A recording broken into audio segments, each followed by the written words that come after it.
ನಿಲ್ಲಿರಿ, ಒಳಗೆ ಹೋಗಕೂಡದು. ನಾವು ಸ್ವಾಮಿ ಸಂದರ್ಶನಾರ್ಥಿಗಳು, ನಮ್ಮನ್ನು ತಡೆಯಬೇಡಿ. ನಿಲ್ಲಿರಿ, ನುಗ್ಗಬೇಡಿ, ಇದು ಸಮಯವಲ್ಲ. ಸ್ವಾಮಿಯ ಸಂದರ್ಶನಕ್ಕೆ ಯಾವಾಗಲೂ ಸಮಯವೇ. ಈಗಿಲ್ಲ. ಯಾಕಿಲ್ಲ? ಶ್ರೀ ಲಕ್ಷ್ಮೀನಾರಾಯಣರ ಅಂತರಂಗ ವಿಲಾಸ ಸಮಯವಿದು. ಒಳಗೆ ಯಾರೂ ಹೋಗಕೂಡದು, ಇದು ನಮ್ಮ ಅಪ್ಪಣೆ. ಸ್ವಾಮಿಯ ಸಂದರ್ಶನಕ್ಕೆ ಯಾವ ಅಡ್ಡಿಯೂ ಇಲ್ಲವಲ್ಲ. ಬೇಕಾದಾಗಲೆಲ್ಲ ಬರಬಹುದೆಂದು ನಮಗೂ ಅಪ್ಪಣೆ ಆಗಿರುವುದು. ಅಡ್ಡಿ ಮಾಡುವುದು ದೋಷವು. ನಿಮ್ಮನ್ನು ಒಳಗೆ ಬಿಡುವುದೇ ದೋಷವು. ಇದೇನಿದು ಅಸಂಬದ್ಧವಾದ ಮಾತು? ನೀವಾಡುವುದು ಅಸಂಬದ್ಧ. ತ್ರಿನೇತ್ರ, ಚತುರ್ಮುಖ, ಸಹಸ್ರಾಕ್ಷ ಇಂಥವರೇ ಬಂದರೆ ಒಳಗೆ ಬಿಡುವುದಿಲ್ಲ. ನಿಮ್ಮಂಥ ಬಡಜೋಗಿಗಳನ್ನು ಒಳಗೆ ಬಿಟ್ಟೇವೆ. ಸುಮ್ಮನೆ ಹೊರಟು ಹೋಗಿ ಇಲ್ಲಿಂದ. ಭಗವಂತನು ಅಧಿಕಾರ, ಐಶ್ವರ್ಯ ಇತ್ಯಾದಿಗಳ ಅಂತಸ್ತಿಗೆ ತಕ್ಕಂತೆ ಇಲ್ಲ. ಆತನಿಗೆ ಸರ್ವರೂ ಒಂದೇ. ಆತನು ಎಲ್ಲರಿಗೂ ಬೇಕಾದವನು, ಎಲ್ಲರೂ ಆತನಿಗೆ ಬೇಕಾದವನು. ನಮ್ಮೊಡನೆ ಚರ್ಚೆ ಮಾಡಲು ಬಂದಿರುವಿರಾ? ಸಾಕು, ಆಚೆಗೆ ನಡೆಯಿರಿ. ಬಾಗಿಲು ಕಾಯುವ ನಿಮ್ಮೊಡನೆ ನಾವೇನು ಚರ್ಚೆ ಮಾಡಲು ಬಂದಿಲ್ಲ. ನಾವು ಶ್ರೀಹರಿಯ ದರ್ಶನವನ್ನು ಮಾಡುವ ವಿಷಯದಲ್ಲಿ ನಿಮ್ಮ ಅಡ್ಡಿಯೊಂದೂ ಸಾಗಲಾರದು. ಒಳಗೆ ಹೋಗುವ ವಿಷಯದಲ್ಲಿ ನಿಮ್ಮ ಪ್ರಯತ್ನಗಳೊಂದೂ ಸಾಗದು. ದ್ವಾರಪಾಲಕರಿಗೆ ಇಷ್ಟೊಂದು ಗರ್ವವೇ? ನಮ್ಮನ್ನು ತಡೆದಿದಲ್ಲದೆ ಮರ್ಯಾದೆ ಮೀರಿ ಮಾತನಾಡುವಿರಾ? ಇವರಿಗೆ ಮರ್ಯಾದೆ ಬೇರೆ. ಸುಮ್ಮನೆ ಹೋಗುವಿರೋ ಇಲ್ಲ ಕತ್ತಿಗೆ ಕೈ ಹಾಕಿ ತಳ್ಳಬೇಕೋ? ತಳ್ಳಿ ನೋಡೋಣ, ಬನ್ನಿ. ತೊಲಗಿ ತೊಲಗಿ ಹೋಗಿ ಇಲ್ಲಿಂದ. ವಿನಾಶಕಾಲೆ ವಿಪರೀತ ಬುದ್ಧಿ. ದೇವರ ದರ್ಶನಕ್ಕೆ ಅಡ್ಡಿ ಮಾಡಿದ್ದಲ್ಲದೆ ನಮ್ಮನ್ನು ಅವಮಾನ ಮಾಡಿದಿರಾ. ಇಂತಹ ರಾಜಸ ತಾಮಸ ಗುಣವುಳ್ಳವರು ಭಗವಂತನ ಸೇರಲಿರುವ ಯೋಗ್ಯರಲ್ಲ. ಶ್ರೀಪತಿ ದರ್ಶನ ಕೈದುವ ತಾಪಸರಂ ತಡೆದ ದೋಷದಿಂ ನೀವೀಗಳ್. ಭೂಪತಿ ತರಕ್ಕೆ ದುರ್ಗತಿ ಕೂಪಂ ನಿಮಗಕ್ಕೆ ತಪ್ಪದೆಮ್ಮಿ ಶಾಪಂ.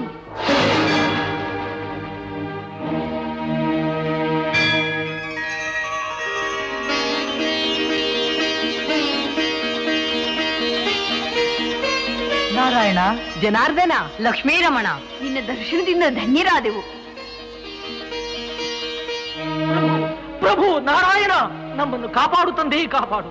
ಮಹತ್ವರ ಶಾಪಕ್ಕೆ ಗುರಿಯಾಗಿದ್ದೇವೆ, ನಮ್ಮನ್ನು ರಕ್ಷಿಸು. ಏಕೆ ಜಯ ವಿಜಯರೇ?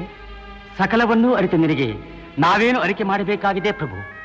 ಜಯ ವಿಜಯರೇ, ಬೆಂಕಿ ಹುಟ್ಟಿದ ಸ್ಥಳವನ್ನೇ ಸುಡುವಂತೆ ಅಜ್ಞಾನ, ಅಹಂಕಾರ, ಅವಿವೇಕಗಳು ನಿಮ್ಮಲ್ಲಿ ಆಶ್ರಯ ಪಡೆದಿವೆ. ಪೂರ್ವದಲ್ಲಿ ನೀವೀರ್ವರು ದೇಶಾಸೂಯಿಗಳಿಂದ ಪರಸ್ಪರ ಶಪಿಸಿಕೊಂಡು ಆನೆ ಮೊಸಳೆಗಳಾಗಿ ಹುಟ್ಟಿ ಅನೇಕ ಕಷ್ಟಪಟ್ಟು ಮತ್ತೆ ನನ್ನ ಸನ್ನಿಧಿಗೆ ಬಂದಿರಿ.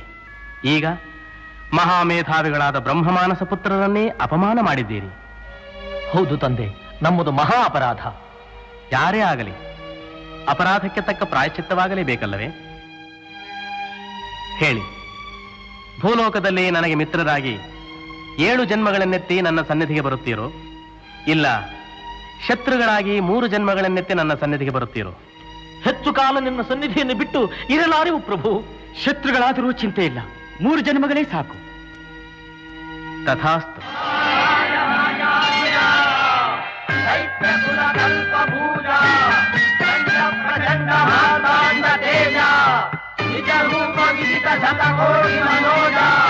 ನಿರುಪಮ ಪರಾಕ್ರಮ ವೀರ ವಿಕ್ರಮ ದಿಗ್ದಿಗಂತ ವ್ಯಾಪ್ತ ಅಪಾರ ಕೀರ್ತಿ ಚಂದ್ರಿಕಾ ವಿರಸೋಮ ಹಿರಣ್ಯ ಗಜಪ ಸಾರ್ವಭೌಮ ಪರ ಬಹುಪರ ಬಹುಪರ.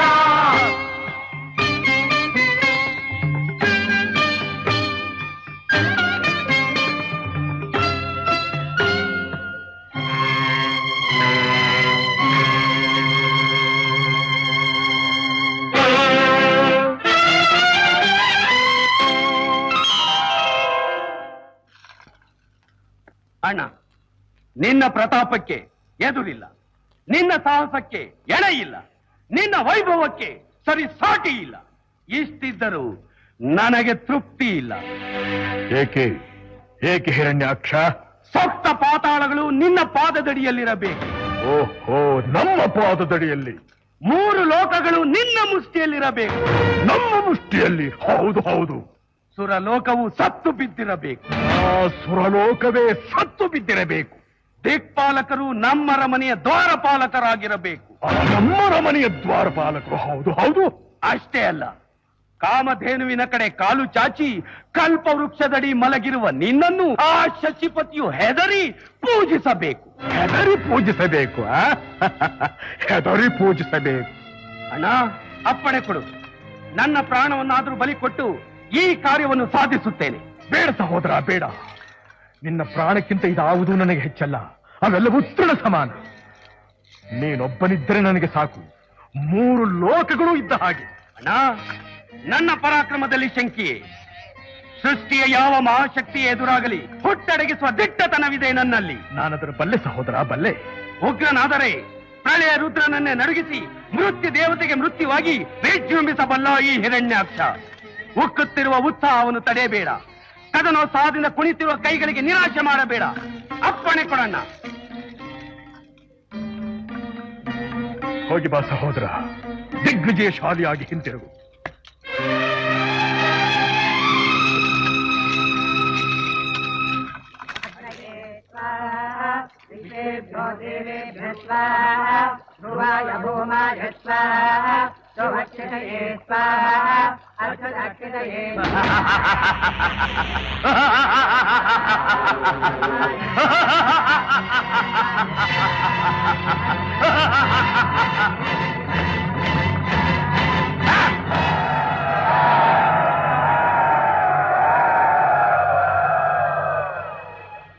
ಹಿರಣ್ಯಾಕ್ಷ,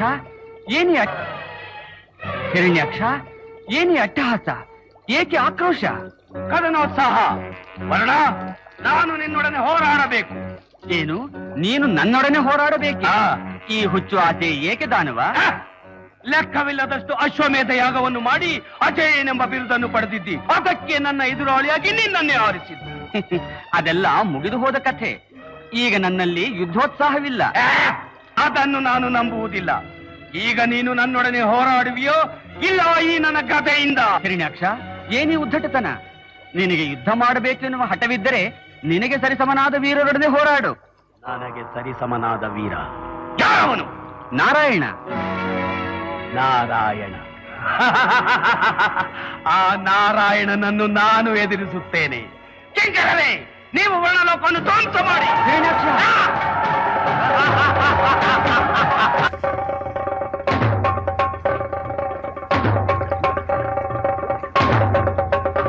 ಯಾರದು? ಓಹೋ, ನಮ್ಮ ಪರಿಚಯವೂ ಇಲ್ಲವೇ ನಿಮಗೆ? ಓ, ಹಿರಣ್ಯಾಕ್ಷ. ನೀನು ಇಷ್ಟು ಆತುರದಲ್ಲಿ ಹೋಗುತ್ತಿದ್ದರೆ ಹೇಗಪ್ಪ ತಿಳಿಯುವುದು? ಅದಿರಲಿ, ಎಲ್ಲಿಗೆ ಪಯಣ? ವೈಕುಂಠಕ್ಕೆ ಬರುತ್ತೀರಾ? ಯಾಕೆ? ಆ ಹರಿಯನ್ನು ಈ ಹಿರಣ್ಯಾಕ್ಷ ತೆಗೆದು ಹಾಕುವುದನ್ನು ಕಣ್ಣಾರೆ ನೋಡುವುದಕ್ಕೆ. ನಿನಗೇಕಪ್ಪ ಬಂತು ಈ ದುರ್ಬುದ್ಧಿ? ಏನಂದ್ರಿ? ಮತ್ತಿನ್ನೇನಯ್ಯ, ಇಂಥ ಲೋಕ ಕಲ್ಯಾಣದ ಕಾರ್ಯಕ್ಕೆ ಹೊರಟಿರುವಾಗ ನಮ್ಮಂಥವರ ಸಲಹೆ ಕೇಳಕೂಡದೆ ಇದು ದುರ್ಬುದ್ಧಿಯಲ್ಲವೇ? ಏನು ನಿಮ್ಮ ಸಲಹೆ? ಆ ಶ್ರೀಪತಿ ಮಹಾಮಾಯಾವಿ. ನಾವು ದಾನವರು, ಅವನಿಗಿಂತಲೂ ಮಾಯಾವಿಗಳು. ಅವನು ಆದಿದೇವ ಕಣಯ್ಯ. ಅದಕ್ಕೆ ಅವನನ್ನು ಅಂತ್ಯದೇವನನ್ನಾಗಿ ಮಾಡಲು ಹೊರಟಿರುವುದು ಕಣಯ್ಯ. ಅವನು ಅಚ್ಯುತ. ಈ ನನ್ನ ಕಥೆಯಿಂದ ಅಪ್ಪಳಿಸಿದರೆ ಅವನು ಚ್ಯುತ. ಹಿರಣ್ಯಾಕ್ಷ, ದೊಡ್ಡವರ ಮಾತು ಕೇಳಿದರೆ ಕ್ಷೇಮ. ಯಾವನು ದೊಡ್ಡವನು? ನಾನು. ವಯಸ್ಸಿನಲ್ಲಿ, ಶಕ್ತಿಯಲ್ಲಿ ನೀನೇ. ಹಾಗೆ ಹೇಳಿ. ನೋಡು, ಎದುರಾಳಿಯೂ ಆಕ್ರೋಶದಿಂದ ಎದುರಾದಾಗಲೇ ಯುದ್ಧ ಸೊಗಸು. ಶೇಷಶಾಹಿಯಾಗಿ ಮಲಗಿರುವ ವಿಷ್ಣುವಿಗೆ ಕೋಪವೇ ಇಲ್ಲವೇ? ಆಹಾ, ಹೊಸ ವಿಷಯ. ನಾರದರೆ, ಅವನಿಗೆ ಕೋಪ ಬರುವಂತೆ ಮಾಡಲು ಏನು ಮಾಡಬೇಕು? ಹಾಗೆ ಬಾ ದಾರಿಗೆ. ಮಹಾವೀರ, ನಿನಗೆ ಅತ್ಯಂತ ಪ್ರಿಯವಾದವರು ಯಾರು? ನೀವೇ. ನಾನೇ. ಸಂತೋಷ. ನನ್ನನ್ನು ಬಿಟ್ಟರೆ? ನನ್ನ ತಾಯಿ. ತಾಯಿಯನ್ನು ಬಿಟ್ಟರೆ? ನನ್ನ ತಂದೆ. ತಂದೆಯನ್ನು ಬಿಟ್ಟರೆ? ನಮ್ಮಣ್ಣ. ನಿಮ್ಮಣ್ಣನನ್ನು ಬಿಟ್ಟರೆ? ನನ್ನ ಪತ್ನಿ. ನಿನ್ನ ಪತ್ನಿ.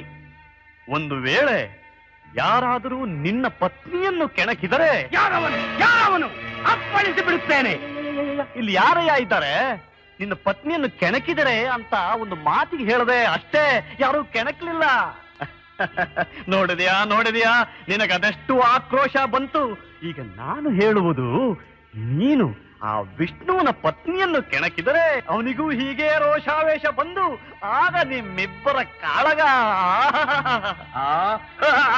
ನಾರದರೆ, ಬ್ರಹ್ಮಚಾರಿಗಳಾಗಿದ್ದರು ಅದೆಷ್ಟೋ ವಿಷಯಗಳನ್ನು ತಿಳಿದಿದ್ದೀರಿ. ನಾರಾಯಣ ಎಲ್ಲಿದ್ದಾಳೆ ಆ ನಾರಾಯಣನ ಹೆಂಡತಿ? ಹೇಳಿ, ಬೇಗ ಹೇಳಿ. ಸ್ವಲ್ಪ ನಿಧಾನಿಸಯ್ಯ, ಯೋಚಿಸಬೇಡವೇ? ಆ ನಾರಾಯಣನ ಪತ್ನಿ ಒಬ್ಬಳು ಅವನ ವಕ್ಷಸ್ಥಳದಲ್ಲಿದ್ದಾಳೆ ಶ್ರೀದೇವಿ. ಅದು ಪ್ರಯೋಜನವಿಲ್ಲ. ಇನ್ನೊಬ್ಬಳು ಓ ಅದೋ ಭೂದೇವಿ. ನಾರದರೆ, ಮೆಚ್ಚಿದೆ ನಿಮ್ಮ ಜಾಣತನಕ್ಕೆ, ಮೆಚ್ಚಿದೆ. ಭೂದೇವಿ,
ನಿಲ್ಲು.